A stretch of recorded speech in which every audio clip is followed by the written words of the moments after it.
Good day. This is a PowerPoint where we're looking at titrations and indicators. So we're first going to look at titrations, then we'll look at indicators, and then I'll do a quick little video looking at your chart of indicators, and then we'll finish the PowerPoint by looking at different types of titrations. So the purpose of a titration typically is to find the concentration of a chemical that doesn't have a known concentration. We did this when we did electrochemistry. You did a redox titration based on a balanced equation. So an acid-base titration needs a balanced chemical equation as well. And we're either going to add acid to base or base to acid. So we're going to pour either the unknown acid in the flask or a burette, usually put in the flask. For an acid-base titration, we have to add an indicator because the indicator is going to change color at the end point of the titration, and that will let us know our reaction is done to the right amount. We'll add the other chemical in a burette, so it's a nice piece of glassware that allows us to add precise amounts of liquid and get good measurements. As we add chemicals together, we're going to swirl our flask. You might have a magnetic stir that will do it automatically for you. And then we solve for the unknown concentration, whatever it asks for, using the balanced chemical equation and stoichiometry. So this is typically what we would have set up. In most of our labs for titrations, we're going to put the base into the burette. So this is a burette, glass tube, or it may be some sort of plastic. It has a stopcock here, so this is where we control what exits the burette. And it will drain into this flask. We have an Erlenmeyer flask here. And this will have, if this base is here, then it will have an acid here and the indicator, and we do the swirling. Well, let's talk about indicators. Indicators are weak acids that change color based on their pH. So it can have an acid form and it can have a base form. So now we want to know what's going on in terms of Le Chatelier. So we said this is the acid form. That's a dog talking to you here, excited about indicators. So this is the indicator in acid form, and a proton, H, has been forced onto it. And over here, this is the base form where the hydrogen, the proton's been removed. Well, let's think about Le Chatelier.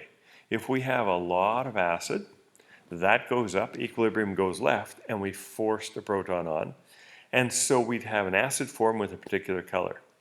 But if I add sodium hydroxide or some sort of hydroxide, it's going to react with the H3O+, the hydronium, and reduce its concentration. Le Chatelier says, hey, it's got to shift to the right without the proton, and it'll have a different color in the base form. So that's what we're talking about. Le Chatelier comes back into play.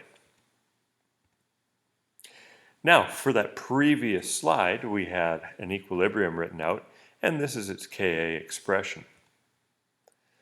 So it says here at the transition point, the amount of indicator in the acid form and the amount of indicator in the base form are equal. So we go thump, and we go thump. And they divide out, and it leaves behind Ka equals H3O+. And typically for our charts, we say, whoa, look at that. The pK equals the pH at the transition point. And so we'll be able to tell the pH where our indicator is going to change color. And that's very important when we're doing titrations. So we'll get to that in the next video shortly. So we have a bunch of indicators here, and they've tried to show both colors and whatnot. If we have strong acid, strong base titration, our pH at the endpoint is going to be around 7. So we would choose something like bromothymol blue or phenol red.